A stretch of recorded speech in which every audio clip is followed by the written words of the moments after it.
Right, I'm with you. I saw that picture. Perfect. It's still on there from yesterday. I was like, we can do it without him. It's fine. I put it. I reposted that. I think. Yeah. That's better. That was Sean Ray right behind you. Yeah. So welcome back to Bash Bros Podcast, episode 8. We have Ifbb Pro Guy Cisternino finally able to join us. His busy schedule. So for those who don't know who Guy is, obviously you must have been living under a fucking rock. Take it off. Penis in book. So I'll share his page, hopefully. I don't know if that's no, that's not on his page. Zoom is here. Oh, careful, Johnny, careful. Let's not get my history up. Let's not do that. So here's Guy's page. If you're not already following him, go over and follow him. But apparently half the world is already following him anyway. So yeah, 7 times Ifbb champion. You know, massive character in bodybuilding these days. So I'm pretty much assuming everyone knows who Guy is. But yeah, head over, give him a follow. But yeah, first of all, Guy, thanks for coming on. But I know you got a busy schedule and stuff. But for those who don't know who you are, which is unlikely to be anyone, give us a little rundown of your bodybuilding career as such. I started bodybuilding. My first show ever was in 2003. It was in West Virginia. No clue what the fuck I was doing. I ended up winning. I won my class, my overall novice, open, and then I actually lost the overall. It was a NABA show, believe it or not, and I lost the overall to Fred Smalls,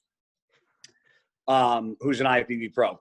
Yeah. And I fell in love with it instantly. And in 2003, I was already in college. I graduated college in 2005.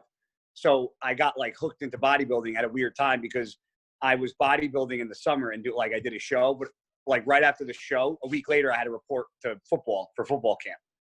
So it was a hard transition. And I kept competing every year after that. I took off 1 year. I think it was 2006. I didn't do any shows. And then, I started work with Dave Palumbo back in 2007. Took second at my first nationals to Jose Raymond. 2008, came back, won, turned pro in 2008. And, 2011, I locked in my first sponsor after I won the Dallas Europa with BSN, which I saw somebody drinking a fucking BSN shaker cup before. It's been, since then, it's just been a fucking crazy ride. I signed with a new sponsor. I can't announce it.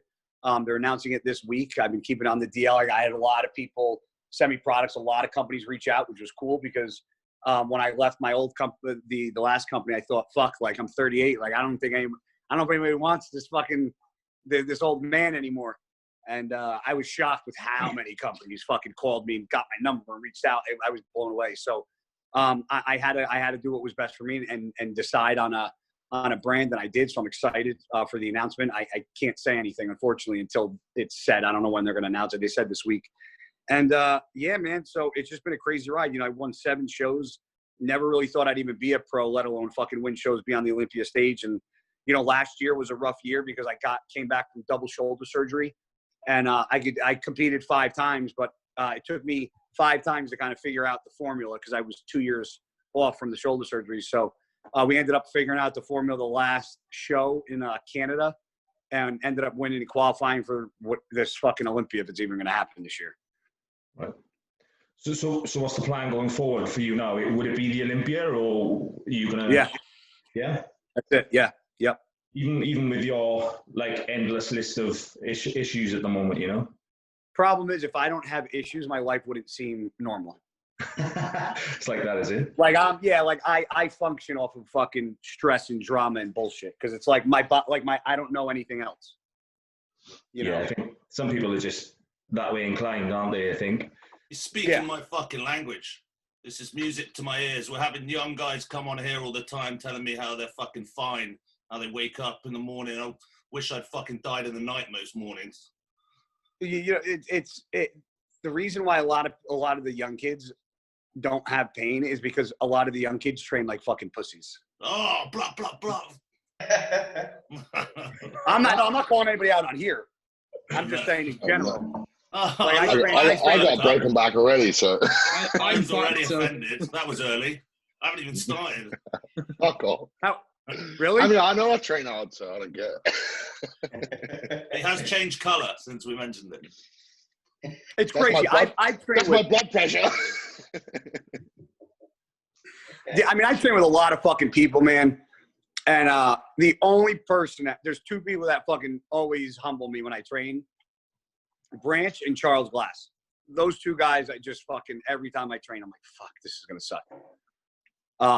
But for the most part, man, I mean, I train with, I allow anybody to train with me whenever. I have fans come drive, fly. I've had somebody fly in for a weekend to train. I said, I don't even charge you. I said, if you want to train, you could come to the gym, make it through the workout. Like, and 99% of the time, 30-40% through the workout, I don't have a training partner. It's crazy to me, because to me, it's like another day in the gym. And I started doing that because people would ask me to train them, and they would pay me to train them. And then they would think I'm putting on a show to like embarrass them in the gym. So I started going, all right, you know what? I won't take anybody's money. Come to the gym, you train with me. So then you don't have to say, oh, you're only doing this because you want me to puke, or you're only doing this because you're not training. So I said, all right, now you guys can just train with me. And that's it. That's good. You know? Go on, Ryan. Let's make it happen. Yeah, I do. I was just singing. I was singing, when's that back going to be good? Dude, I'm praying. I was like trying to get to the gym today, and I'm like, I can't even stand up. And I was like, this is stupid. I trained the entire quarantine, so if I got to take a couple of days off the gym, so be it. I don't give a shit. But I'm praying to God the back gets better fast, because I'm so passionate about the gym. I don't want to say I don't care about bodybuilding, but my passion isn't competing. My passion is being in the fucking gym. That's why I think I'm successful, because I never worried about how I did on stage. I just love to be in the fucking gym. That's where I love training. It's my thing. Yeah. Music to my ears. I like that. Yeah. I feel like if people, a lot of people work out to be a bodybuilder. I bodybuild as a byproduct because I love working out, not the other way around. I feel like if more people actually loved working out, they would look a lot different, because I think a lot of people only go to the gym only to compete. I would be in the gym regardless if competing was there. I feel like if kids had that mindset, their physiques would show a little better on stage, if that makes any sense. Yeah, it does. We talked about this a few weeks ago, and I think it's pretty much the same for all of us. But you've got the likes of Dan, who has gone from being relatively unsuccessful to particularly successful in the last few years. And the difference has been, I think he sort of implemented a lot of the old Dorian style training and the balls to the wall stuff. And it proof's in the pudding, really. You can see the amount of muscle that he's put on. Well, the thing that I did really was balls to the walls eating. I've always done balls to the walls. See, and I'll tell you this. I'm the worst fucking... what time is it? 3:30? I've had one meal today. I fucking Me too. I've only eaten once too. I'm so... especially when on the day I don't work out, I have to force 5 meals down. Like, I can eat one meal a day and fucking train just as intense as I train. I don't need a lot of food. I've never had a big appetite. And so for me, getting food down has always been a bitch. Always been a bitch. You know? That's the hard bit. That's the hard bit for me. The training, like you said, is like, I'd be doing it fucking whatever. But if it wasn't for the bodybuilding thing that I kind of fell into, I wouldn't be eating like this. No fucking way. Yeah. I can't wait till I retire, because I'm going to fucking probably like do intermittent fasting for like 5 years and not eat a fucking thing. Do 1 year off, 1 year on, and 5 years off. That's what Ben does now. What, intermittent fasting? He eats like once a day, yeah. That's because he meditates like the other 50%. I can't see you doing that. Who? Meditating. I can't see you doing the meditating. Dude, I go to church. I say my prayers in church on Sunday. I don't meditate and fucking sit here like this with healing crystals and fucking waste of my fucking time. Yeah, you can't be going to the gym and lifting big weights off one meal, can you? So that's not going to work somehow. Yeah. So I mean, Chris is really good, Aceto. you know, he knows my body really well. And that's why we usually start prep a little early, because he knows if I start prep early, if I have to eat 6 meals, I will. When in the off season, I'm like, you know. Well, a good training thing, Ryan said as well, being in America compared to over here, like there's not a lot of grit in some of the gyms. I don't know. I don't know. The gyms, I've trained at Rip Gym in Basildon. I trained at King's Gym, Hollingshead's gym.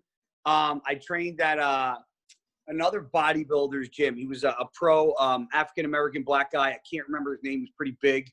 In Britain. Yes. Yep. Yeah. I trained at his gym. I trained at who's the guy that owned that distributes Atomics over there? Yeah, Alex Bales. Don McDuff, Bodybuilding Kit. Bodybuilding Kit. Yes. I trained at that gym. So the gyms that I trained at in Britain. Atomic Bomb, like the pre-workout. No, Atomic the shoes. Got you. Yeah. But Bodybuilding Kit. That's it. Yeah, Adon is his name. Yeah. I trained at. So all the gyms that I've trained at in Britain I thought were fucking awesome. I mean, I love. Oh, and what's the gym that Luke used to train at? Muscle Works. Muscle Works. I trained there. So it was at Orpington or whatever it's called. Yeah. So all the see how I remember every fucking town. So all those gyms are fucking awesome that I trained at. Awesome. So I've never been to a really shitty gym in Britain. Yeah, they definitely exist. Yeah. You saw all the good ones. Yeah. Basically, somebody goes out of the gym in Britain. I'm like, they're fucking awesome. I'd love to see you go to a commercial one over here. So like our version bro, of just cracking out some pure gym. Mate, Jack almost got banned, didn't he, Jack? Plenty of times. For what? I've had bans for like noise and stuff, everything. Are you serious? Yeah. Guy, noise. And these are like hardcore gyms as well. Well, they're not, though, are they? They're not. And I covered this last time. Fuck them. Jack likes to cry on leg day, just in case you didn't know. He did actually cry. We showed a video of him, and he did actually cry in real life. It was awesome. It was awesome. It wasn't sad tears. It was like rage tears. Yeah, I've gotten into altercations in the gym, but there was only one time I threw hands with somebody, and that was in 2016. That was the only time I swung at anybody in the gym. We want more. We want more. Yeah, who won? Oh, wait, you want to know the story? Yeah. Yeah, definitely. So I was training at a gym in Staten Island, and this kid comes in to the gym, never seen him before. And in the gym, when you walk in, and there's a top floor, and then there's a big set of stairs that go into the basement. It was like a cave down there, and that's where all the fucking machines were, and hammer strength and dumbbells and squat, and it was awesome. The gym's still there. And I swear to God, this kid walks in. Do you ever see like Under Armour boxer briefs that like they're tight? I got one. Okay. So he had that on for his shorts. Okay. What? A string tank top on, and he had glasses. He walks downstairs. Like these? He runs. No, they were way fucking more gay than that. So he starts sprinting and hurdling the benches, and then goes to the hammer curl machine, tries to snatch press a 150-pound dumbbell over his head, drops it, and like puts his hands up like this and like shuffles to the side, then grabs a 100-pound dumbbell, tries to hammer curl for 3, drops it, runs back across the gym, hurdles the other fucking benches, gets into the flat hammer press, loads that up, does 3 reps, drops it, runs over to the preacher curl machine, does 3 reps with a heavyweight, slams it, and walks into the bathroom. So I'm looking around the gym like, and I'm like, yo, and everybody turns around, I'm like, anybody know who the fuck this kid is? I'm like, because if he comes near me and hits me while I'm training, I'm going to fucking kill him. I said, so somebody can please warn him to stay the fuck away from me. I was like 7 weeks out from the Olympia. Oh. So I'm with my training partner, and we're doing champagnes. I don't know if you guys know what theirs are. It's like we take the dumbbells, you hold them like this, press like this. Yeah. For inner chest. So we were doing that, and there's only like 10 people in the gym. And the place is big, so it's like wide open. The motherfucker comes a foot from where my bench was. So I looked at my training partner, and I go, watch this. And I took my dumbbells, and I fucking threw my dumbbells to the ground hard. And they didn't hit him, but it was almost like a warning shot. Like, get the fuck away from me. You're too close. And I had my headphones on, and he turns around, and he goes, you're lucky that didn't fucking hit me. And my training partner was 270 pounds, my buddy Rich. My buddy Rich goes, what the fuck did you just say? And he goes, you heard me. He goes, you're lucky that didn't hit me. We would have had a fucking problem. So then that's when and then my buddy gets in his face. He's like, we could have a problem right now, bro. We ain't got to fucking wait to have another incident. So I'm like, my buddy was, my training partner is younger than me. So I grabbed him like, yo, chill out. So I start talking to the kid, and I go, you need to fucking calm down. I go, you act like a fucking asshole. And then he starts like, you don't know who the fuck I am. I'll fucking kill you. And I'm like, my man, you need to fucking chill out or you're going to get really hurt. I go, I'm warning you right now. And he had 2 dumbbells in his hand. So he kind of like, he's like, you don't fucking know me. And he like lunged at me. So when he lunged at me, I grabbed him and I just threw him against the mirror like this. And I'm like, you need to calm down. I go, you're going to get knocked the fuck out. And he dropped one of the dumbbells, swung at me, and I fucking dodged, hit him. I knocked him right over the leg press machine, knocked him out cold. And then because I'm an asshole, because I was pissed, I jumped on top of him like UFC when they're out. And I just started fucking hammering him in the face. And then my training partner tried to hit him. My training partner hit me 4 times in the fucking head. I had 4 eggs from my training partner trying to hit the kid and missing and hitting me. And actually it ended pretty funny. It actually ended with me giving the kid a shirt because I ripped his shirt off when he fell and I got on top of him. I grabbed his shirt to pull him up to hit him and I ripped his shirt off. And he wanted to call the cops and the gym owner was like, call the cops. He was like, everybody in the gym saw you swing a guy. The guy was defending himself. So you can call the fuck out. And I said, call the cops. So go ahead. And he was like, man, it was fucked up. And I go, bro, I said, I asked you 3 times to calm down. I said, you this isn't a track and field fucking, track. I said, you can't be acting like an asshole in here. I said, and I warned you 3 times to not do it. And then I gave him a shirt. And the irony of it is he was walking out and there was somebody walking in and was like, hey man, that's fucking awesome shirt. He's like, yeah, you like it? Guys, Cisternino just gave it to me. It's awesome, right? I was like, I just knocked this kid out. So basically, you mounted a kid in the gym who was wearing Lycra shorts. Yeah. Oh. Just to clarify, because I had maybe that was part of his plan all along. To have Guy Cisternino mount him in Lycra. Yeah, I ended up losing $20 because I gave him a fucking shirt. Did you sign it? But what? Did you sign it? No. It was good. He looked like He fucking spat on it. That's what he did. I should have wiped my ass with it. But that was the only time I got. That's the only time I got physical in the gym. I've been nose to nose with people, but I have a very, very bad temper, but I usually can control it up until I get pushed to a certain point, and then. The one thing I hate about that is you can either swing someone or you can call the cops. You can't do both. No. You can't play both sides. Either do the cop thing or do the fist. I fucking hate. Like, if you lose, just hang your head and get out. Dude, listen, if I fight somebody and they beat my ass, they beat my ass. That's like, I would never get my ass beat and call the cops. Just fucking hate that shit. You know, I've been in way too many fights, and I've gotten staples in my head, lips split open, never called the cops. You can't play both. No. Get me wrong, I'm a teacher. I'm a law-abiding citizen. Like, What do you, I actually went to school for teaching. What do you teach? I teach music technology. Music? Yeah. I just bought a guitar during the quarantine trying to learn how to play. There you go. It's fucking harder than it looks, right? Yeah, because it's like to get my fingers. I can't I'm a bass player, and like where I've got like bigger now, I can't play for longer than 5 minutes, so I get like massive forearm pumps. So yeah. Didn't Luke play the drums? Yeah. Yeah, he was into the rock stuff. He was really good as well. He's really good, yeah. Yeah, he liked that fucking screaming hard rock music. Yeah. He loved that. Yeah. He was in like a professional band, wasn't he? Yeah, he was. Yeah. It was funny. Well, I don't want to say it's funny, but right before he passed away, I was actually talking to him in the gym because my training partner was like, who's the strongest, most intense guy you've ever trained with? And I was like, well, it's different. I go, most intense and strongest don't always correlate to the same thing because you can be very intense and not that strong.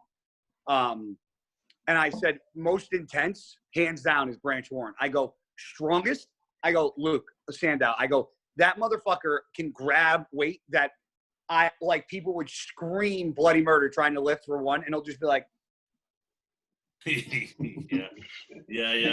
I was just like, I've never seen anybody that strong in my entire life. Never. He was fucking something, man. He was awesome, man. I took that really, really. I took Dallas hard, but I took Luke pretty fucking bad. Yeah. We spoke about this in the podcast where everyone in the UK who's a bodybuilder had an interaction with him that was positive. Like, everyone has something good to say about it, which is wonderful. What a legacy. But I think a lot of people, it was real close to home for a lot of people in the UK. Man, we all bowed our heads in the UK. It was huge. The guy Machiavelli asked me to say some words, and I'm like, bro, I'm not going to make it through. I was like, and I don't know if you guys heard that video, but I was a mess trying to fucking get words out. I did. Yeah. And it's good. It's just, it sucks, man. You know, it's like, that's why it's hard. This sport can bring out a lot of demons in a lot of people, you know, because it's a very secluded, self-induced, lonely fucking sport, man. And it's not easy. It's not an easy road to travel, you know. You can also hide a lot of demons though as well, so it distracts. You have to, bro. People don't know. I got demons that nobody fucking knows that I keep to myself, and you know, I think everybody struggles with a little bit of depression and anxiety, but it's the people that don't understand. Like, if I do this, I won't ever be alive again. And I think a lot of people correlate doing something to themselves to get rid of the pain, not really to harm themselves, and they just can't differentiate the two. Yeah. Yeah, we've sort of touched on it, so it's a difficult one, you know. We could probably talk about this for hours on end. It's just it was just a really sad day for us all, I think. But we did sort of you know, talked about it, went over it, and mental health is something that we do try and touch on a little bit on this podcast, you know, because it's something that we've all, you know, encountered somewhere along the lines, and it's very real, you know. It's less of a stigma with it now, and people are more open and able to talk about it, because unfortunately social media paints such a picture that people have this misconception that, you know, life is perfect, and that, you know, and you know what? That's because social media gives people the ability to filter what they post and what they don't post. And nobody ever really posts negative. So if you see most Instagrams or bodybuilders, you would think everybody's millionaires, has nice cars, has the best relationship, best, hottest, sexiest wife, never cheated, and it's like, that's not life. That's exactly what I try to like portray the best. That's why I think that's and I tell people, and that's what you need to do. Anybody that wants to be successful on social media in bodybuilding, I tell them, just be fucking real. Whether it's good, bad, or indifferent, just be fucking real. Don't try to be somebody else you're not, because people want to see realism. They want to see struggles. They want to see adversity. They want to see success. They want to see failure. It's because they want to see how you react to it. You know, but everybody always posts how everything's so great and glamorous. I post the good shit. And when I was in the hospital with my blood clot, I was like, I'm posting this because this is real life. This is what people think, because we're bodybuilders, we're, you know, these like superhero, immortal people. We're the same as everybody else. Yeah. You know? So. You get the blood clot from Corona? Yeah. So I had Corona back in March. And I had it for about 7 weeks. And if people are like, how do you know you had it? I got tested. So then about in June, for 3 weeks, I felt like I had a fucking Charlie horse in my calf. I thought I tore my calf because my calf was killing me. And then one day I looked at it and it started to get red. And I was like, I either have cellulitis or a blood clot in my calf. So I took a picture, sent to my doctor, and he calls me, he goes, you need to go right to the emergency room. I go, son of a bitch. I went to the ER. Sure enough, I had a blood clot. Then a couple weeks later, my girl might have ran me over with the car by accident. And well, it was an accident. I was leaning over to pick something up and she didn't see me. And she went in reverse when I was bent over and she didn't see. She thought I went inside. Yeah, but I was okay. by her car bent completely over. Is she claiming that? She saw you, guy. I didn't do anything wrong that day. They remember, man. They remember. I know. They You'll remember. be like, hang on, in 1995, on the 26th of... Yeah, I text you, I love you, and you texted love you. You didn't put an I there. Yeah. Yeah. It was one kiss, not two. Yeah.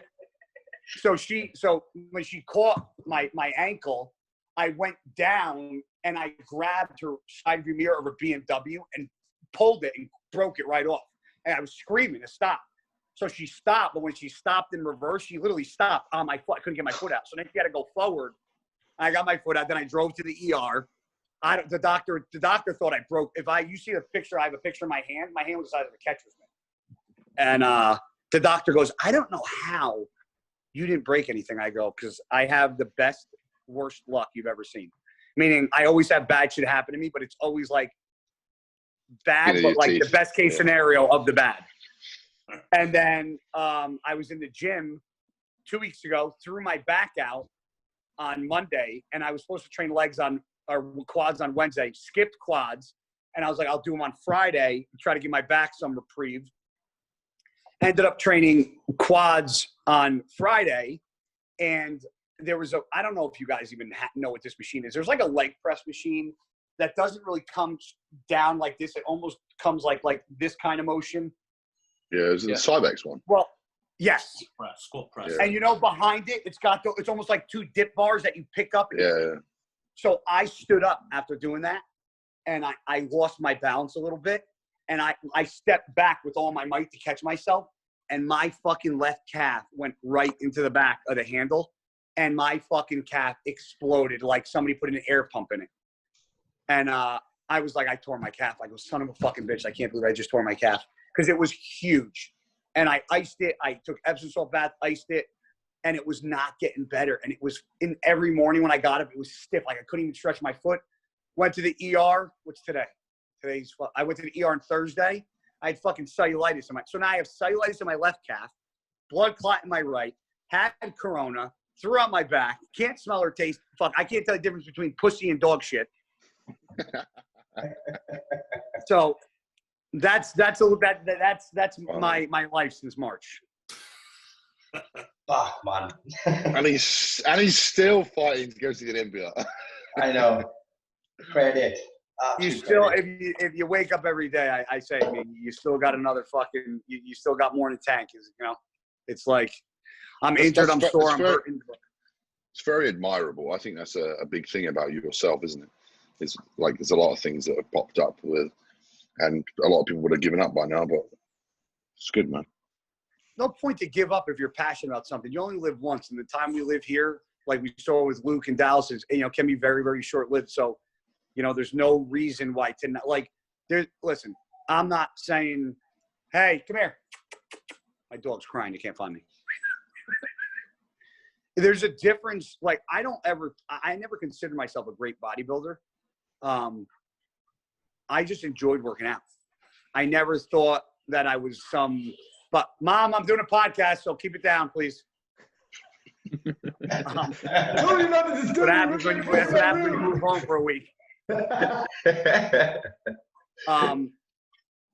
thing is I never claimed to be a great bodybuilder. I liked working out, and I always believed that people tried to supplement hard work with drugs and this and that because they always felt that genetics was the key to success. And if you listen to podcasts that Dave Palumbo's done and Chris Aceto, my genetics are not good. I don't have bodybuilding genetics whatsoever. I should not be a bodybuilder. I should not be a pro.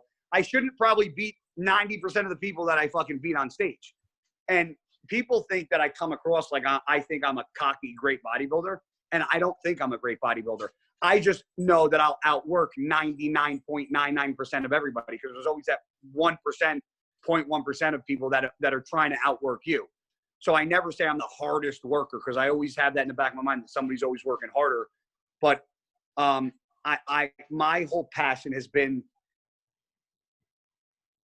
genetics or a ton of drugs to accomplish a good physique or to be a fitness enthusiast or to be a good bodybuilder, you know? I find the thing about genetics as well is that because the initial beginning of their training comes so easily, it's rarely matched with the work ethic to go past that. It's rare that you get both. It does happen. Ronnie Coleman happened, you know, but it's almost like can be a curse. I see a lot of people accelerate extremely fast in the first few years, but without the like built work ethic from the beginning, it can be a curse.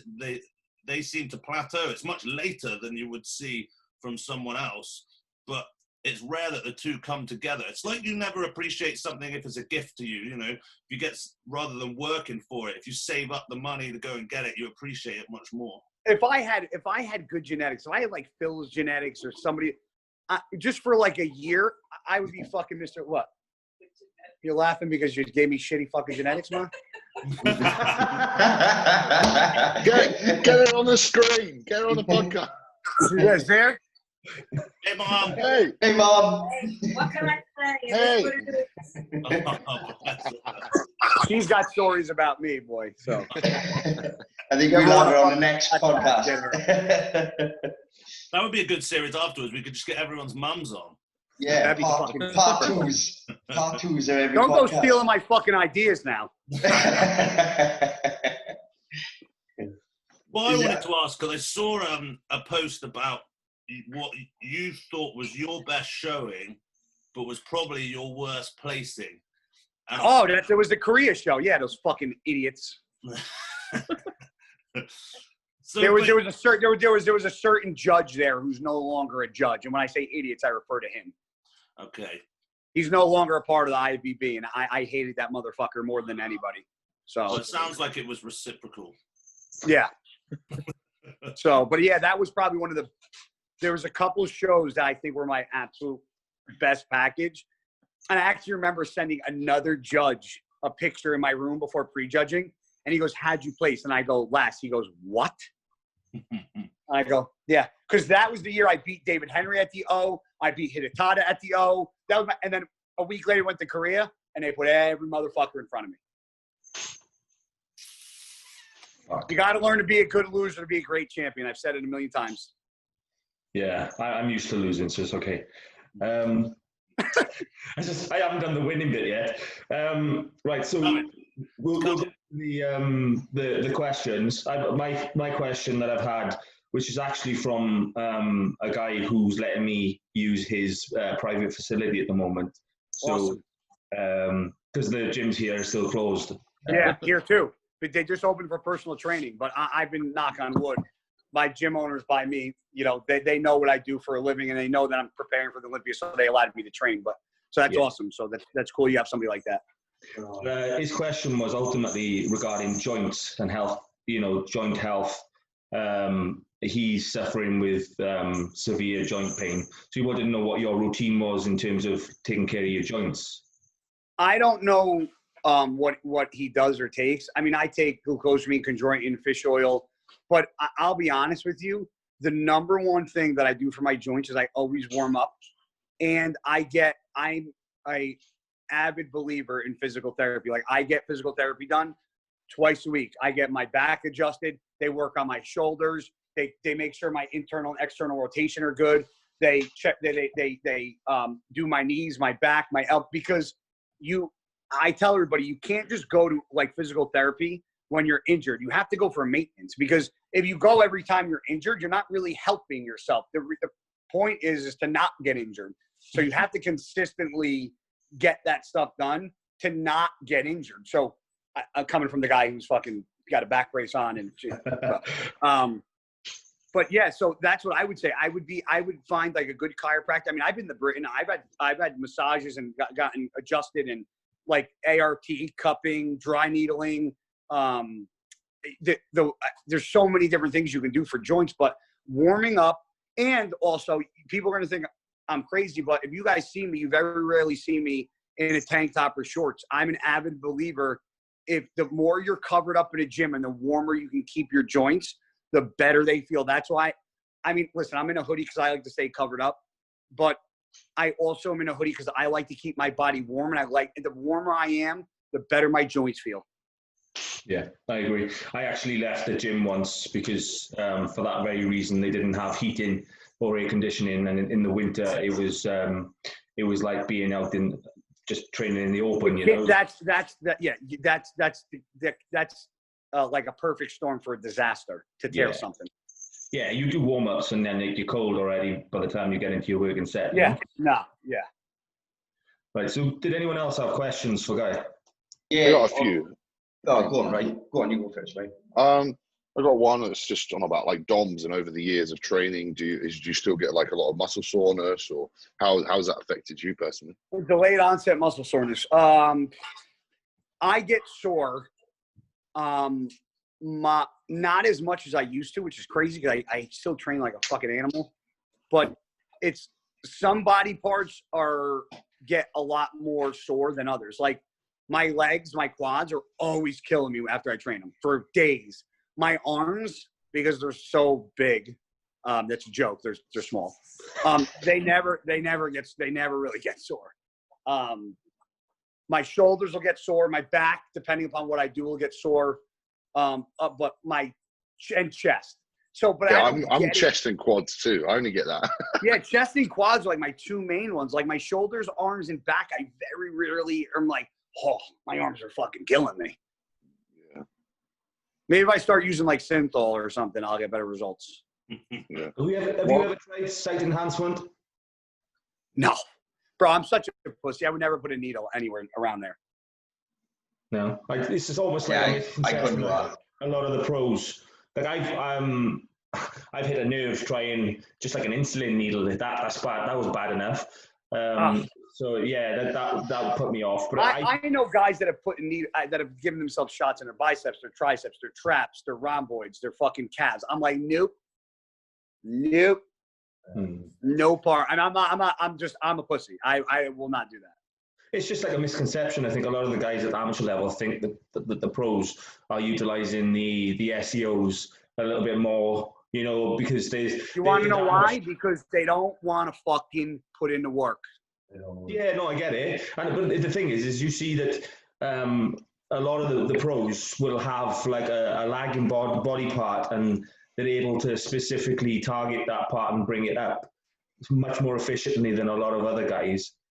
So people I think there's a lot of misconceptions that the SEOs have done that more so than the actual hard work, you know? Yeah, I agree, man. I mean, listen, there's some guys that it's very obvious on.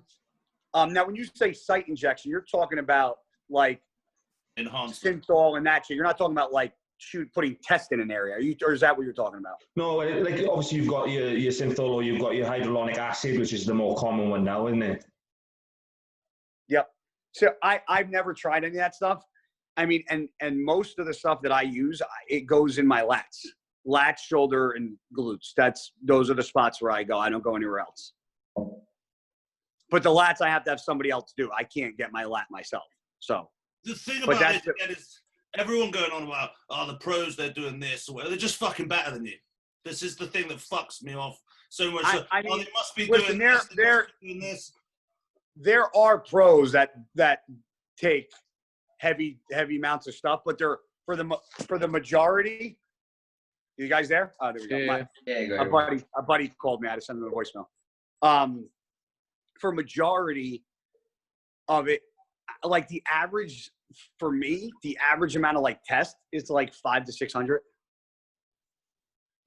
I really don't need to go above that. I very rarely even do. People are doing some nuts shit in the UK. I'll tell you. I knew a guy that was doing. I knew a guy that was doing 2,500 of just test. Just test. He must feel That's 2.5 bottles of test a week. How shit must he feel? I don't understand. How can you train, bro? Some of the fucking ideologies that people have as to what gets you big is mind-boggling to me. Yeah, I mean, Dorian always used to say as well, there's a sweet spot. And he said, I tried to do loads, and actually, it just made me feel shit. And doing more is not fucking more. And it's different for everyone as well, obviously. But more is not more. But some of the messages that I get, like, you must get them as well. Some of these cycles, these like 18-year-olds are doing, it's like, what the fuck? I had a guy message me the other day asking me about like insulin protocols and like how to, and I'm like, bro, he goes, I heard you can use insulin to lose fat. And I go, what? I go, dude, if you really don't know that much about something, you probably shouldn't fucking do it. Or unless you have somebody guiding you in the right direction. Like some people are now microdosing it, like fasted, aren't they, to get their blood glucose down? But it's crazy. I wouldn't do it. I die immediately. I just die. It's called death wish dieting, isn't it? What is it called? Death wish dieting, because ultimately what you do is you're on zero carbs, and it sort of it pulls out any floating glucose in your blood, which sort of amplifies the keto state that you're in. But it's just dangerous when you get it like one are you wrong and you're fucked. But again, why don't you just diet? Just fucking diet properly. Exactly. Keep it plain and simple. One of the smartest things, or one of the things that somebody said to me that I'll never forget, was Phil Heath back in 2013. I called him on the phone and asked him a question, and it was about like pumping up and like, because a lot of bodybuilders would take like a Viagra or a Cialis before, like the morning of the show, to vasodilate themselves, because everybody thinks that it's used for erectile dysfunction, but it helps improve blood flow all over your body. So a lot of guys take like, huh? That's why you go blind if you take too much. Yeah, exactly. So my coach at the time told me to take Viagra and Cialis, and at the same morning, and I was like, I don't know if that's a good idea. So I called Phil, and Phil goes, I've never done that. And Phil goes, listen, if you do something that has the potential to make you 2% better or potential to make you 10% worse, he goes, it's not worth doing. And I was like, actually really fucking smart, like, comment. If something has the potential to make you 2% better or 10% worse, it's not worth doing. Well, that's interesting, because everyone's all about this peak week shit. They're like, it's not peak week. It's peak fucking 5 minutes on stage. You peak for 5 minutes. But people are talking about the week they're doing low day. I wondered how you approach like a week out or whatever. If there's anything like mad, so people are doing mad shit now. I approach my week out like I do the first week I start dieting. I follow my food. The only thing that really changes is the carbs, right? The salt gets manipulated, but never completely pulled, because you don't want to do that. And if you do it, you got to put it back in like sooner than later. One thing that I did learn this year with Chris, because I'm older, like the one thing we did for Nia, because we tried no diuretics. We tried using a little bit of vodka and black coffee. We tried pulling aldactone. We tried pulling Diazide, like, because we couldn't figure out why I couldn't hit my mark. But when we did Niagara Falls, one thing that I've never done, I've never had to restrict water a lot. Like the day before, and the day of, but like not leading up to it. So after I competed in Cali, I came home, and the next week was Niagara Falls. So I got home, and Chris, what he did was Monday, Tuesday, starting on Wednesday, and the show was Friday and Saturday. Starting on Wednesday, he only allowed me to drink 8 ounces of fluid per meal, which I've never restricted water like that in my life, ever. And he actually hit me with diuretics earlier, but he increased. I was eating 40 ounces of potato a day, 6 cups of rice, cream of rice. So I was eating a ton of carbs. I was doing more diuretics than I've ever done. Not crazy, but just more than I've ever done. And he restricted my water. So for me, that was the hardest part, was restricting my water. Because when you're taking diuretics for that long and you're restricting your water to 8 ounces a meal, it fucking wears you down, you know? So my approach to the week out is I don't really make dramatic changes, because if things are going as they should, there's no need to start making crazy changes besides like little salt. Like the only thing that really should change is your salt, your water, and your diuretics. Those are only really 3 things that should change. And then obviously, depending on how full or flat you are, the carbohydrates. But those 3 things can literally make or break the day show. What was the result of that then? The limited water and increased diuretic, because obviously traditionally you get told one or the other. You know, you limit water or you take a diuretic, but you must keep the water in. So, what was the result? Did you find you had a better result with that, or? For me, I've never done that before. I've never ate that much fucking food before a show. And I think it was a combination of, I don't think I have a super fast metabolism, but the older I get, I think my metabolism is speeding up. So I think my body needs more carbs. And because I'm older, I just think my body needs a little more. And when I say a lot of diuretics, I'm talking about like a third of a diazide or a half compared to like a quarter that I normally take. Like that's a lot for me. People might be watching thinking I'm popping diuretics like Tic Tacs.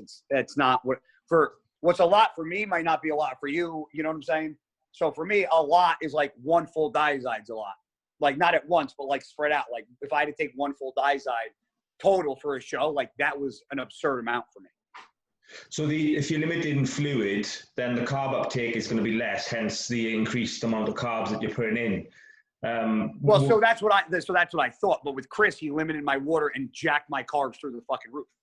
Yeah, so like I'll fill your glycogen storage with carbs, not give you a lot of water to spill over, and make sure I'm giving you enough diuretics to pull the water. Right. So it's a very carefully calculated judgment call, I guess. You have to trust the guy you're working with. Yeah. You have to.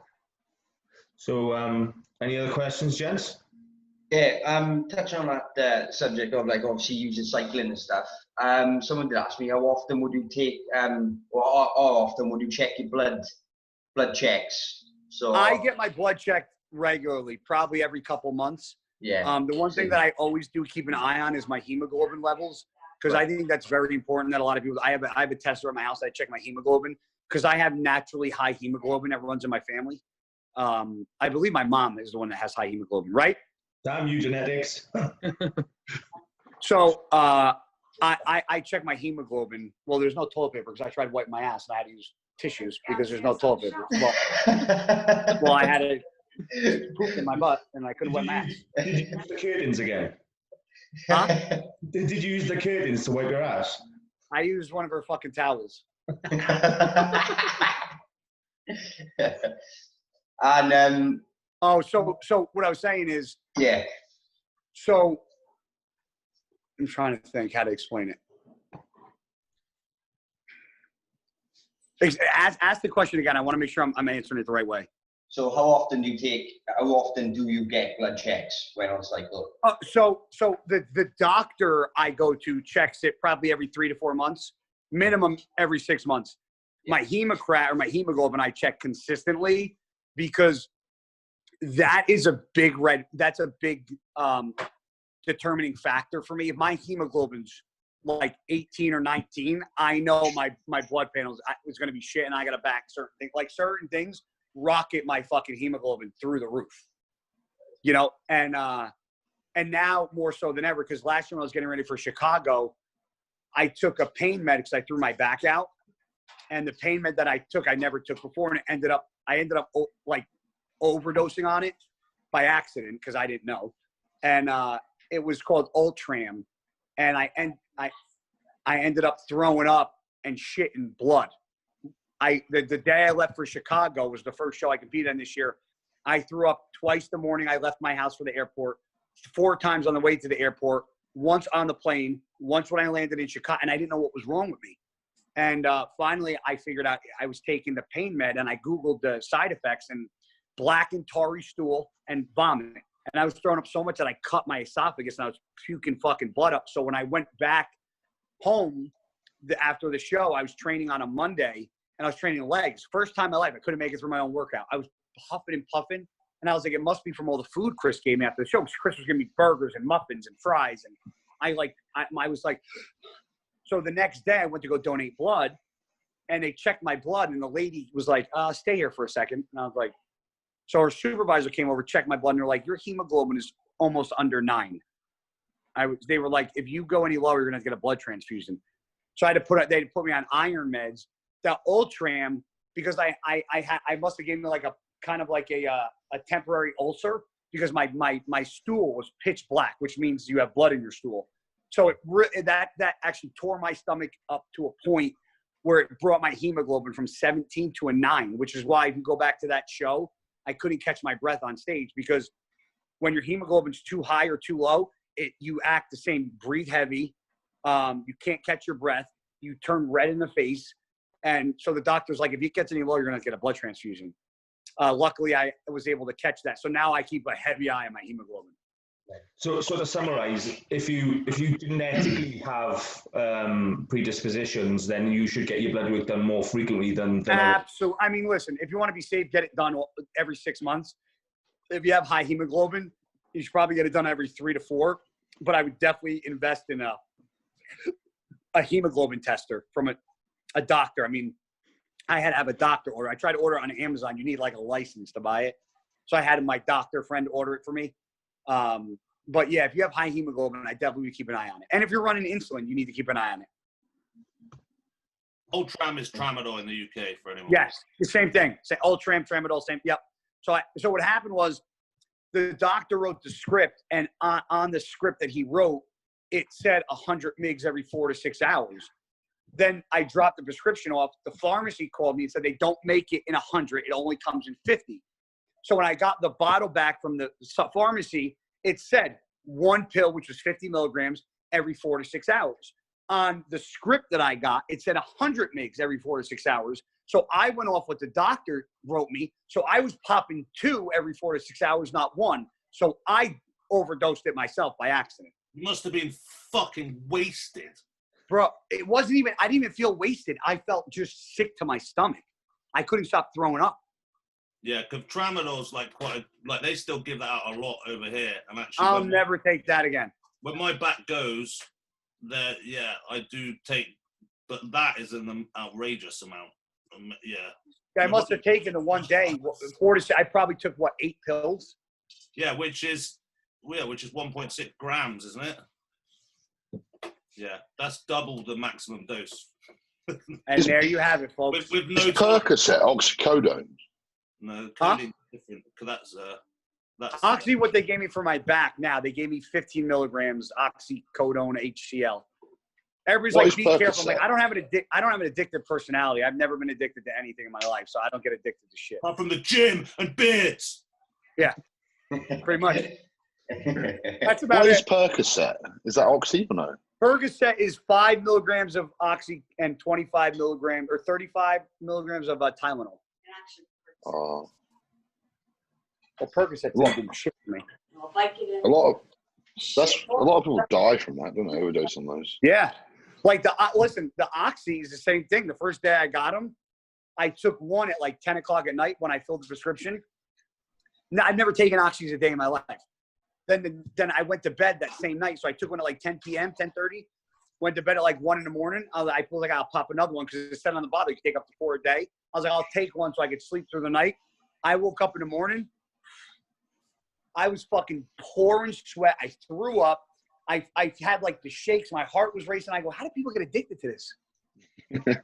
Sounds like you fucking crackhead. You're allergic to opioids, to be fair. Huh? It sounds like you're allergic to opioids, to be fair. I have a high tolerance for, you name it, beer, weed. None of that. But you talk about opioids, I'm the biggest pussy you'll ever see. My stomach can't handle it. That's a good. Oh, do you smoke?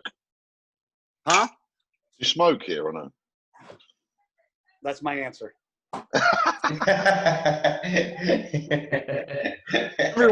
Everyone does in America. I was like, I wasn't really that open to it at home. Actually, I started doing it because of Aceto. Because Chris hates the fact that I can't eat. And he's like, well, if you got to smoke, he's like, so I actually tried doing it the legal way. And I actually was going to get a medical marijuana card. And the day I was walking out my door, I called my buddy who's a cop because I wanted more info.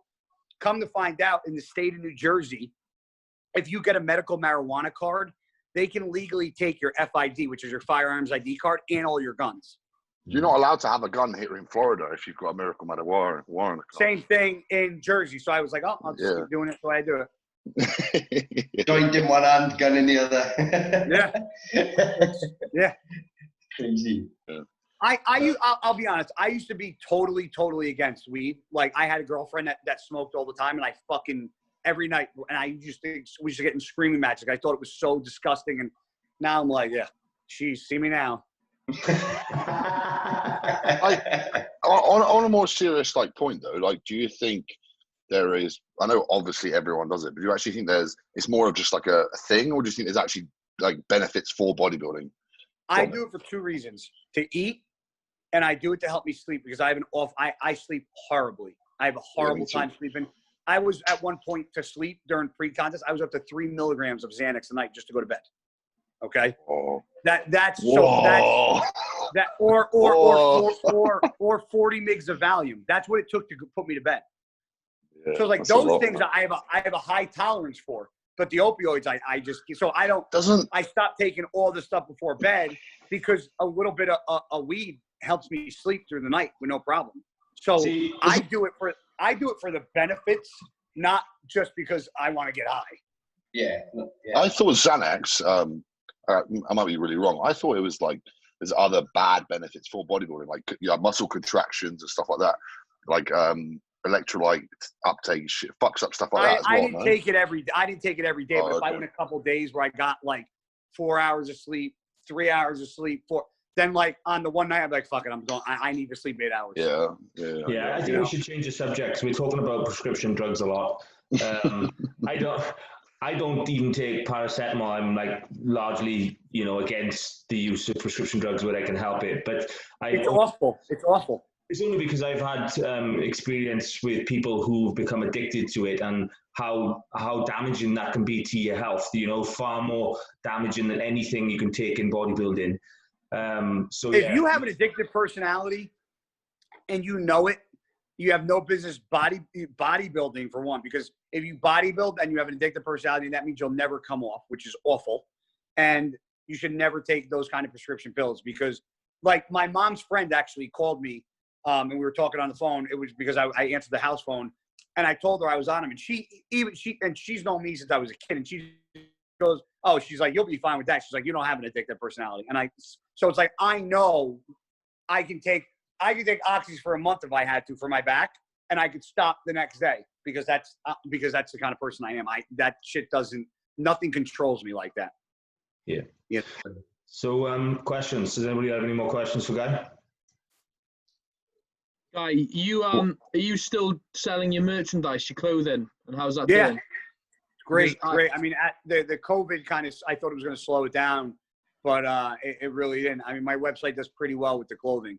Especially this shirt's been selling like hotcakes. It's funny because this shirt, so you guys know, was a response to Derek Lunsford's smart ass comment, and I put on the back the acronym for "I just don't give a fuck," because it was a long story. It involved me, him, and Flex, and I just didn't like his response. And his response to a text message was this emoji, so I put the emoji on a shirt.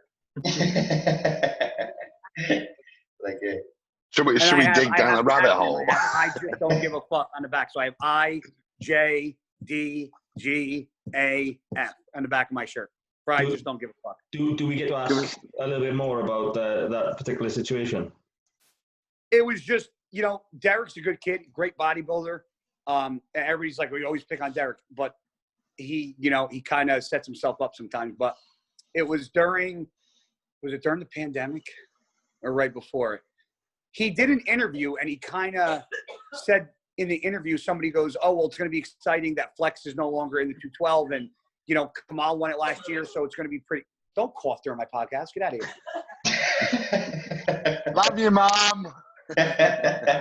They said, "Love you, Ma."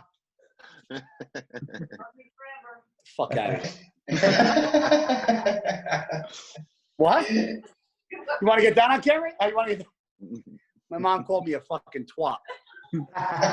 That's a twat, what? Actually. I didn't say that. What'd you say? I just said the second word. I didn't say. Oh, you didn't say fucking. You said twat. No, that's like fucking twat makes it sound better. People wonder where I get my mouth from. What were we talking about? The Derek. Derek. The what? The Derek situation. Like, you guys are breaking up. What? Derek. Oh yeah. So he made a comment in the video, and the guy goes, "Oh, so wait," because Derek goes, "Oh, wait." He goes, "I don't really think Flex not being in the 212 isn't that exciting." He goes, "I wouldn't say it's exciting."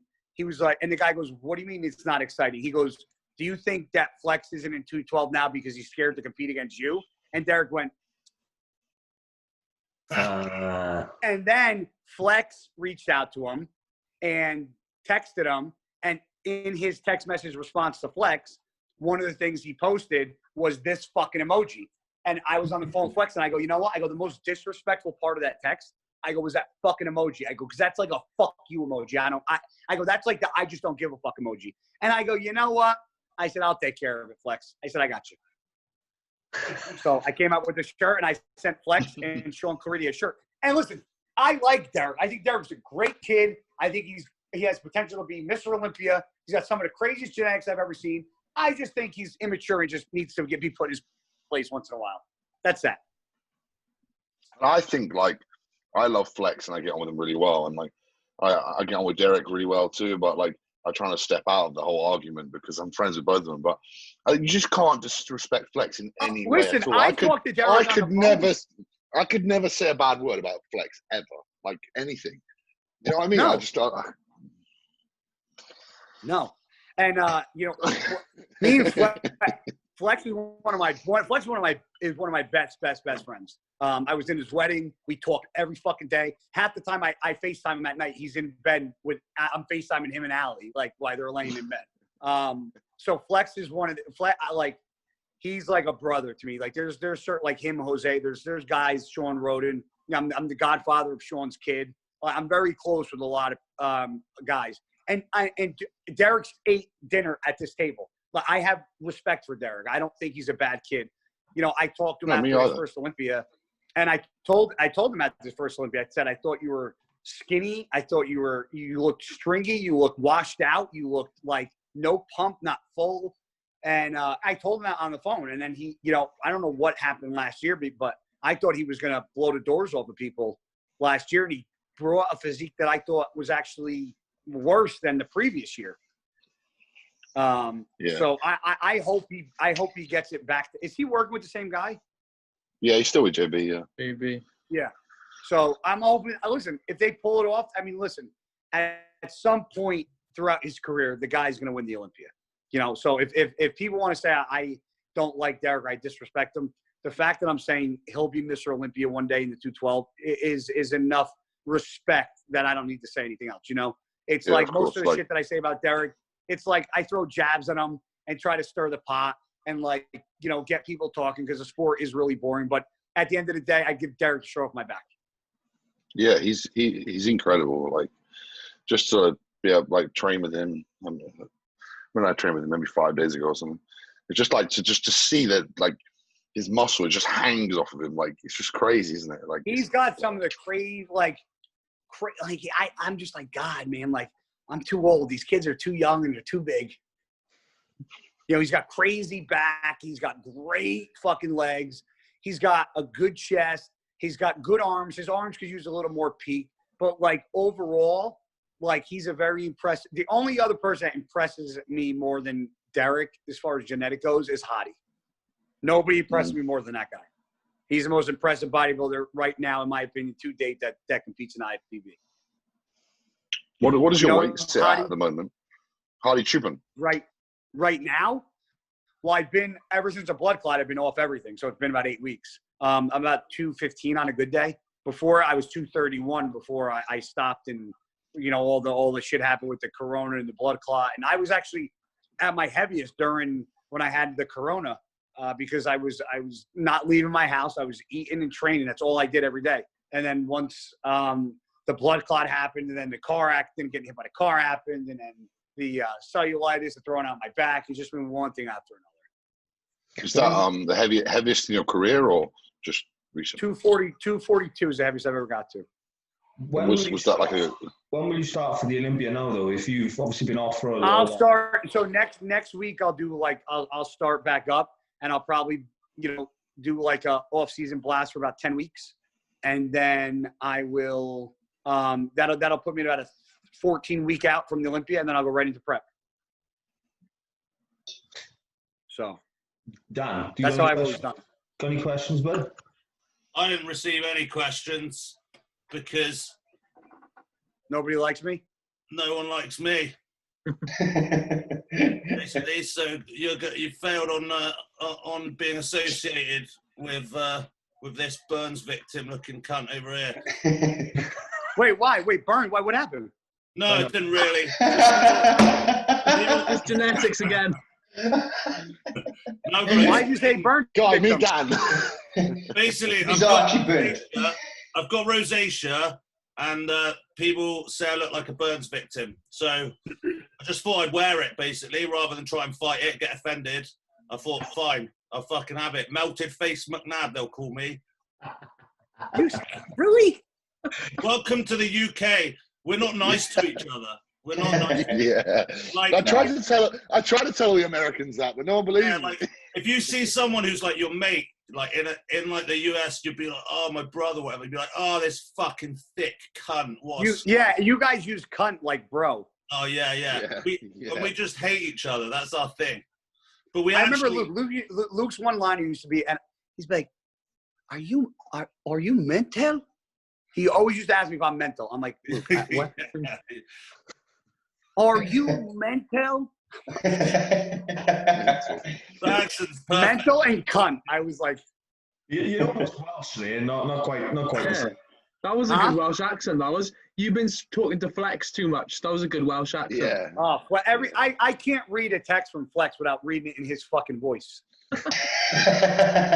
Well, It's like Guy, he doesn't I'm even like, "Jesus." he doesn't even have good like fucking punctuation, or his like words are always in the wrong way as well. Well, Even I'm fucking English, and I'm like, what the fuck is he on His about? language is Welsh, like me. So his first language, his education would have been in Welsh.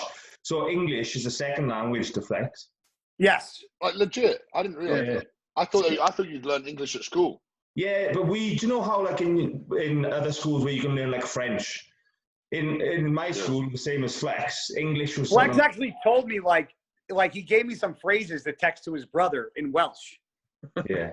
Like it's a completely different language. He goes, tell my brother, blah, blah. And I go, what? I go, you guys are like fucking gypsies the way you talk. Just call him a cunt.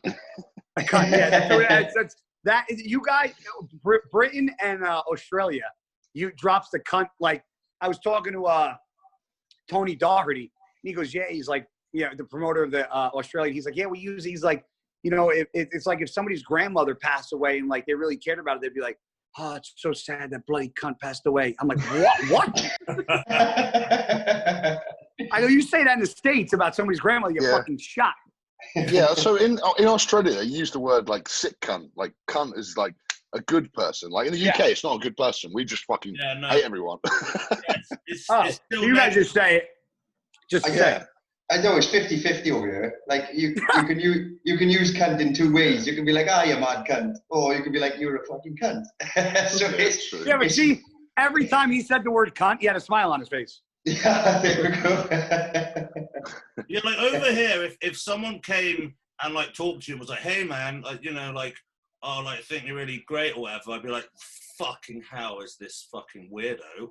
Why is he nice to me? If someone's nice to me, like here, like if my missus is like, oh, hi, how was your day and stuff, I'd be like, hold the fuck on, bitch. What do you want? How much is it going to cost? Yeah. People I hear are nice. One of my mates is like, oh, Dan, I hope you're doing okay. I'd be like, what the fuck? Who kidnapped my friend? We just don't talk like that. We don't talk. Really? Yes, BB in Burns face is quite mild. Before we end this up, I've got two more questions. Just interrupt, Ryan. It's all right. Yeah, I didn't want to forget because it's like it's a quite. So You've got the three brain cells. It's like pong, like bink. I'm just poking it out there. Carry on with your cunt shit, man. Go on. I ruined the flow, Ryan. Come on, Ryan. You've asked it now. If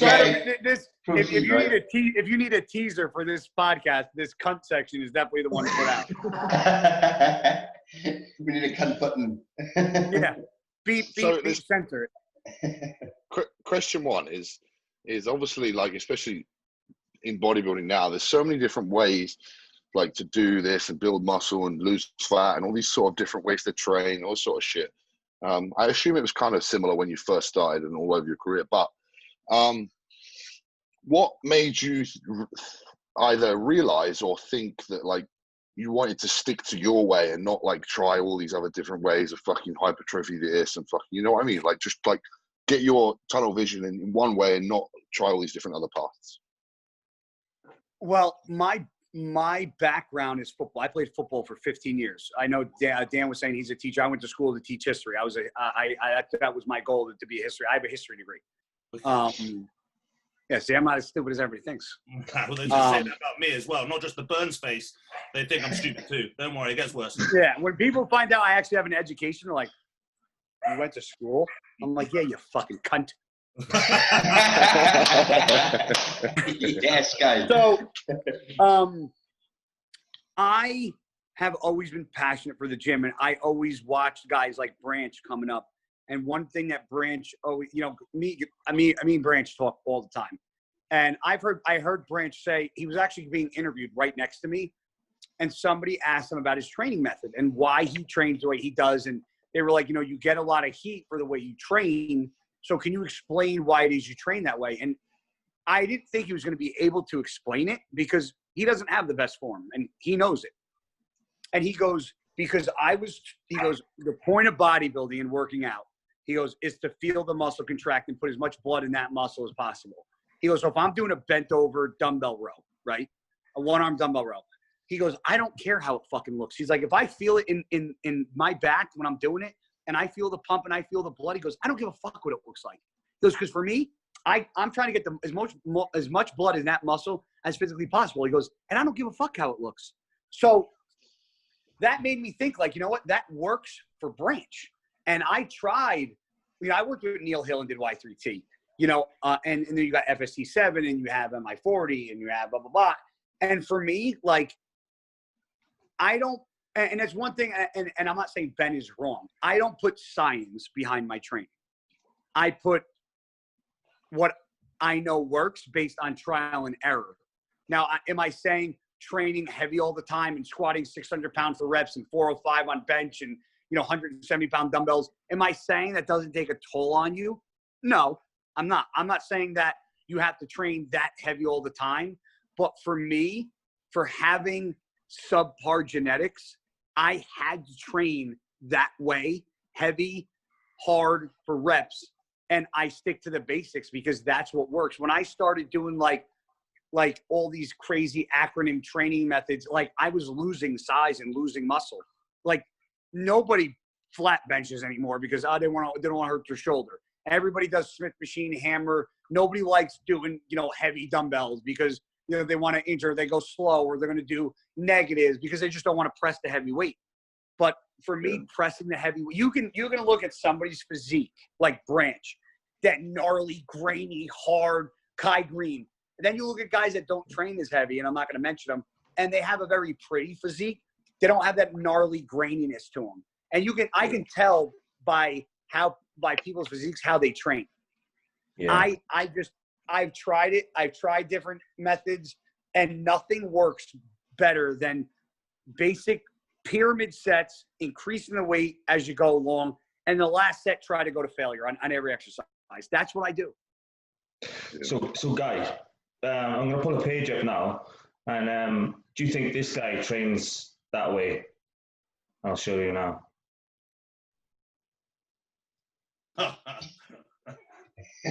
What do you think?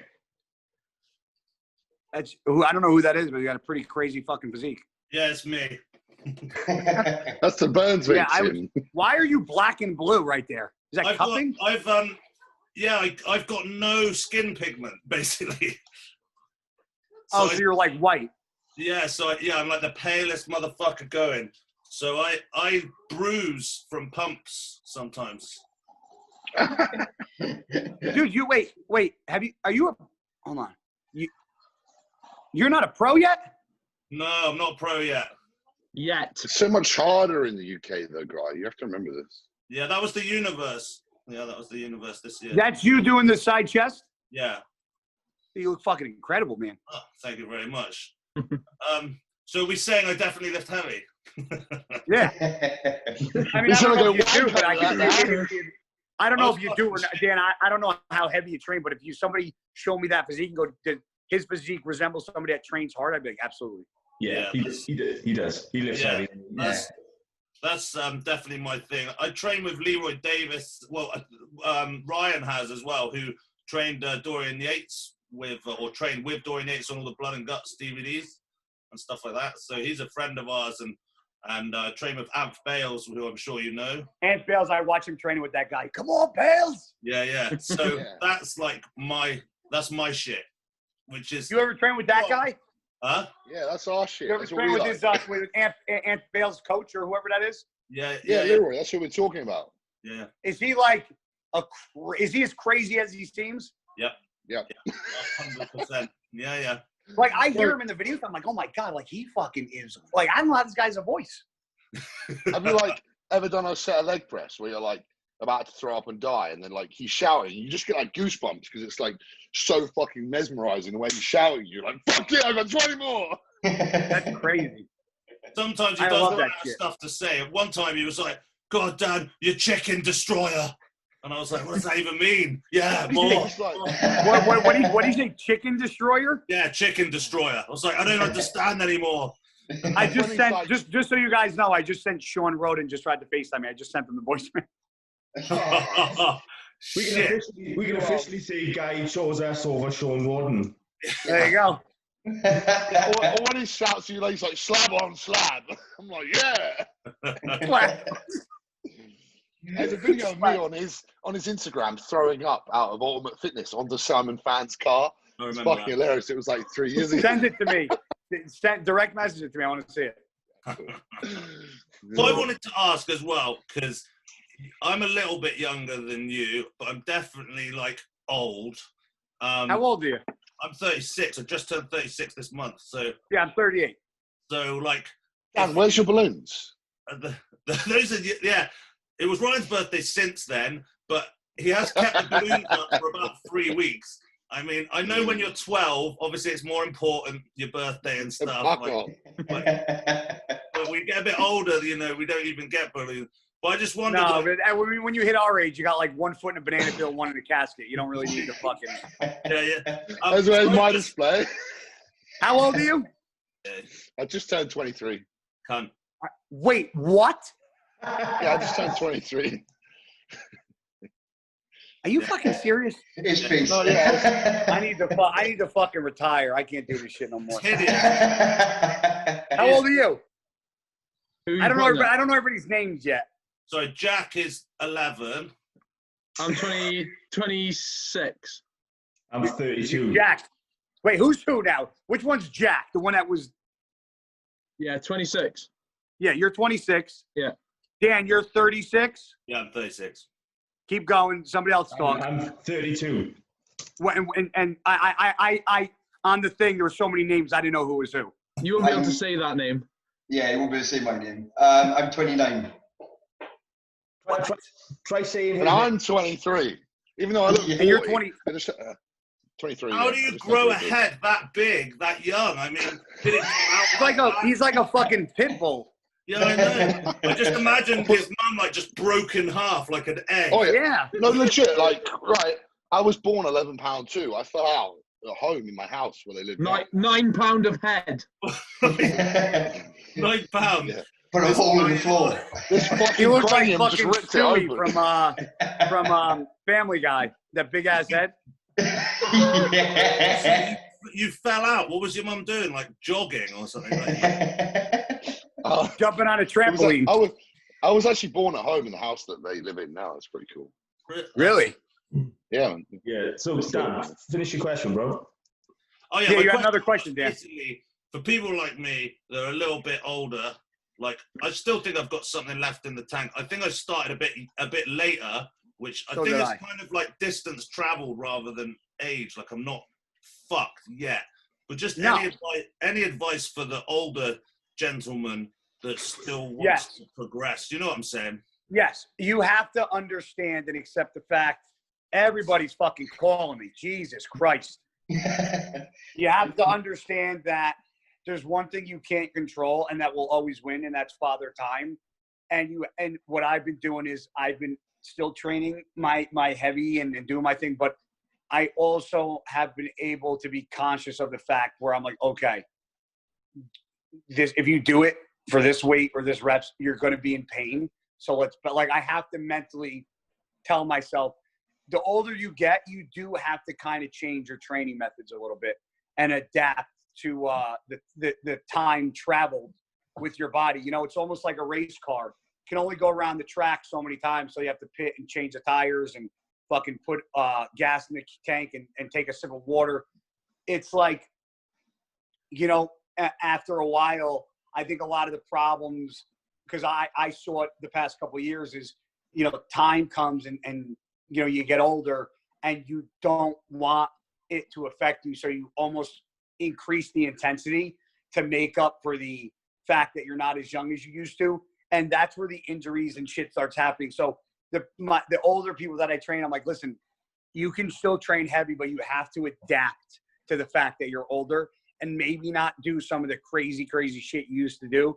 Even though it looks good for Instagram, there's got to be times where you slow down and not train overly heavy, and you slow down the reps and do a little bit of time under tension. I think guys like, if guys like Branch maybe incorporated that, he would have lasted a little longer. And I've said that to him, but then he'll turn around and be like, yeah, but I wouldn't have looked the same because that's what I was used to doing.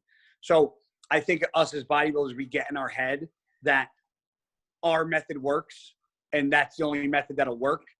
And we have to, as we get older, understand that we have to do trial and error a little bit to understand and to adapt to the time, you know, if that makes sense. Yeah. I mean, because obviously Ryan's just starting out, and like I can't afford an injury, like a big one ever, probably really now. Have you ever had one? I've been fairly lucky. I've had a few, but the biggest medical thing that probably put me back was blood clots. Actually, I had all of my superficial veins removed in my legs, and I had them all stripped out because I had blood clots in both legs. Wow. And so that was like, but yeah, I've had a few like little tears and things like that. But you know, like Johnny's like fully torn his whole pec off. Who? Johnny, which is the guy in that. You did? I'll show you. Hey, get your kit off. Any excuse to get the top off, yeah? The ball there. You see. Oh yeah, fuck. When did you do that? Like ages ago. I've done 27 shows with the tear. So did they repair it? Yeah, but failed miserably. Twice, wasn't it? Didn't they do it twice? Yeah, and then I paid privately to have it fixed, and they failed again. I paid. How did you tear it? Flat bench. Don't fucking say that. I actually tore my left back a little bit. Like I was watching when Matt Jensen tore his, and he posted a video. I was like trying to watch it. And that was just waiting to come. It sounds like a wet cloth. So like get like a wet cloth and rip it. That's how it sounds. Did it hurt? Oh yeah, but it like the adrenaline stops you from hurting. But I didn't know what kind of tear it was because you hear rumors of your tit hanging off. So I got up like holding it, hoping that it wasn't gonna fall off. But I bruised from my wrist all the way around to this wrist, all the way down, like black. My nipples filled up with blood, everything. Whoa. See, so that's basically what I can't afford to do. Because like, have black nipples? Yeah, it would look really weird being so pale as well. Like little Hershey kisses on your chest. Dan, warm up. That's a big thing too. A lot of guys, I warm up my shoulders and stretch and make sure I don't count. I'll do a ton of warm up sets throughout my workout, and those aren't my working sets at all. But I always make sure with chest and shoulders that I am fucking beyond warmed up all the time. You know, there it is. Yeah. And then get stem cells. Stem cells I've had, it did nothing. I had stem cells in my back, my elbows, my shoulders, Did you really? and my knees did nothing. That is interesting because everyone Nothing. talks about like, yeah, what you need now is Increlex and stem cells, and then you'll be He-Man. Yeah, I also need a fucking time machine to go to a different fucking time zone. Right. I tore my pec and it just looks bigger. You tore your pec? Yeah, a tiny bit. I had a scan on it. It's like a little tiny hole up here. But all it's done is make my left pec like thicker. Well, So, like, I have little dents in my pec, but I have them on both sides, but they've been there my whole life. Yeah, but I did actually tear mine when I was training. You can't. It doesn't like affect my physique, apart from the fact that my left pec is like twice as How much you thick weigh? as this one. About 315 at the moment. Wait, what? Yeah, I'm 315 now. I just third week of prep with Minos, but I'm 6'3". How tall are you? 6'3", 6'2". God, your mom gave fucking birth to a fucking monster. Holy fucking shit! You're 23. You're like a behemoth. Why you got go play football or something? Make Well, way I'm more money in English. bodybuilding. Go Go dunk a basketball. I'd be playing I can't basketball or something. I wouldn't be bodybuilding. Jesus Christ! His head would get in the way. You- He'd never get a shot in. I can't run that far. Can't jump with the head. Massive head. He's got like the little flid hands. Is it really that big? Like, I'm just getting self-conscious now. I'm going to put this fucking swole monkey hat on. Oh, mate, that does not fit. Here he is. Who's this? That's right. It's me. That's right. That was amateur Olympia on the left 2 years ago when I was 12-year-old 21. kid. Well, the same pants though. Although I heard he sold the first pair for quite a lot of Are money. you really holding a fucking balloon showing you're 23? You fucking twat.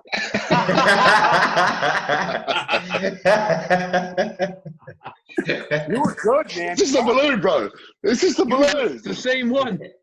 Usually, people that are 6'3" have no legs. Yeah, that's me. Yeah. What? Your legs are fine. What are you talking about? Yeah, everyone ribs me for having shit legs. That's like my other thing. Oh, shit. So I've got burned. I'm a burn victim. I got shit legs. That's like my whole like persona. Burn victim, black nipples, and no quads. Good That's job. it. That's what I've got. I've got to work with. Like I said, it's the UK. We don't help each other out here. Oh, you ever come to the States? I'll take care of you. Oh, there we go. The thing is, when you go to the I'm States, holding you to that. when you go to the States, it takes a lot to acclimatise. Because the first time I went to the States and how polite and thoughtful they are, being British, you're just like, what the fuck does It's this all guy fake, want? Johnny. It's all fake. It's two-faced. Everyone I like don't get it it's at nice to all. your face. It's talk shit behind your back. I Listen, finished. I don't know where in the States you've been. You come to Jersey, you'll see the most abrasive people you've ever met. These Yeah, sound I like my believe that kind New of York's people. like the UK. Yeah, New York or New Jersey's. Because I Yeah, went to it's like LA UK, I and think. everyone was vomit-inducingly nice. It was horrible. That's Yeah. But because it's they're fake. all It's high. like out LA. there. It's Like, Florida. oh, have a nice day. What if I don't want That's to have because a they nice all walk around high as fucking Cali. Oh, that's what it Yeah. To be fair, All even of them. homeless people were like, seemed like they were on a vibe. They'd seem like that. Even that Ah. was like, okay. Like homeless people think like they live in a mansion. You're just trying to hide my head. Stretched to capacity, mate. 2XL. That's Swole monkey.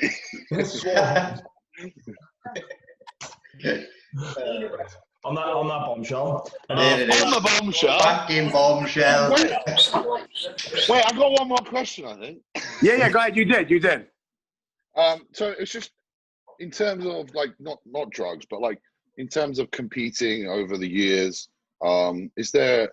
It says like 5 things that you could name that not necessarily you wish you knew now, knew then. Just understood more as well. I don't know. Like, Yeah, okay, just go on the fact of like. what were you? Honestly, what the were number you one young thing- you?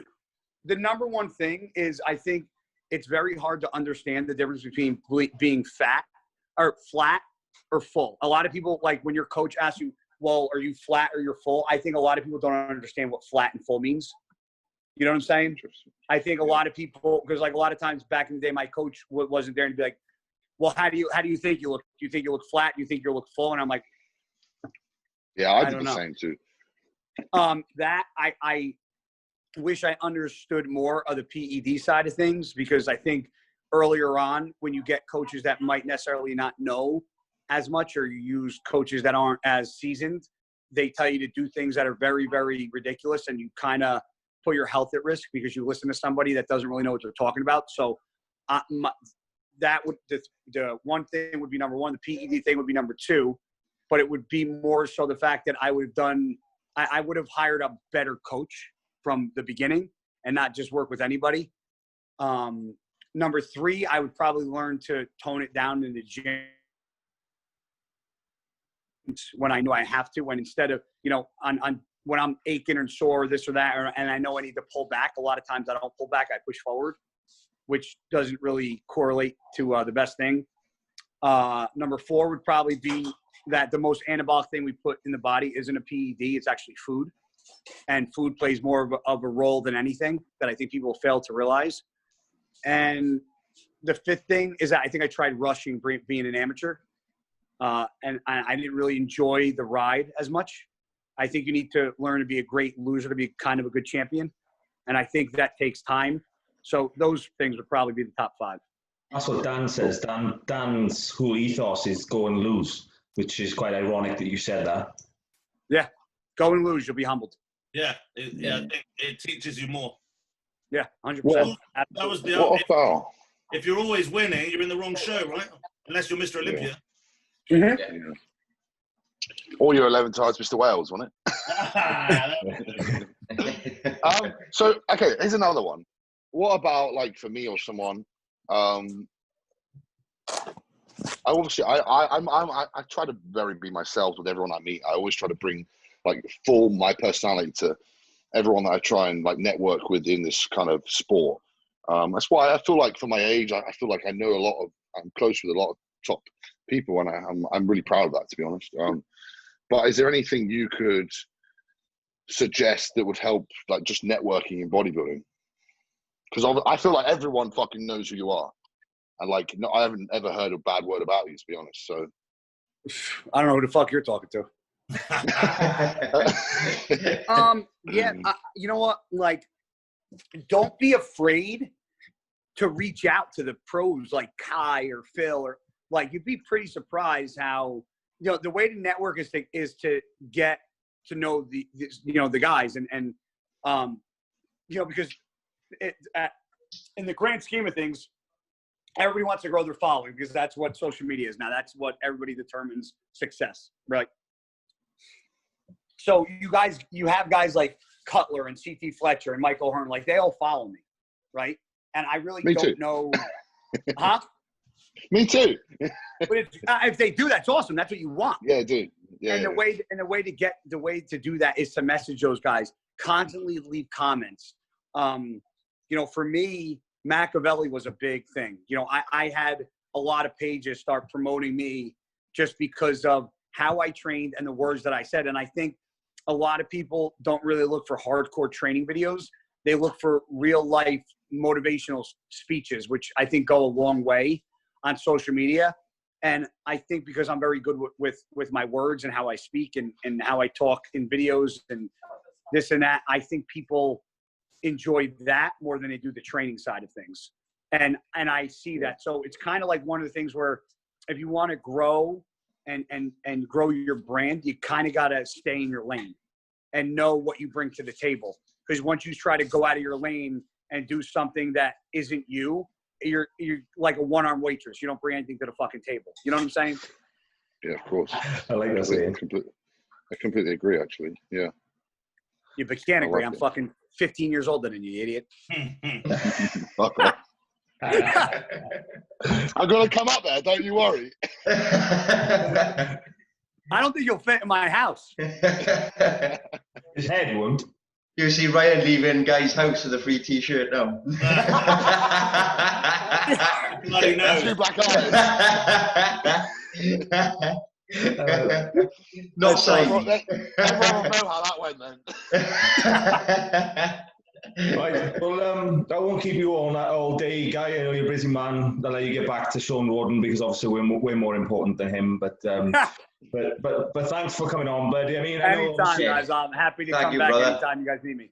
You obviously you're a high profile guy at the minute, so for you to come on a podcast like ours, it's just quite low profile. We do appreciate it. So No. I never. I don't consider anybody low profile. Everybody's equal in my book. So I appreciate you guys having me on. Thanks, guys. Right, so Stay in touch. You guys need anything from me in the future? Reach out, man. I'm coming up, by the way. Like, I'll invite myself. He's already left. You guys are all welcome. Come out all together. Come on, same. I got 3 extra Thank you. bedrooms. sounds like a plan. Thank you, man. I'm All right. sharing with Ryan though, right? He's gonna have to be in a room by himself. Borrow that Xanax. Right. Thank you for watching, everyone, and we'll catch you next week. Thank you very much. Thank you. All right, guys. God bless. Be good. Bye-bye.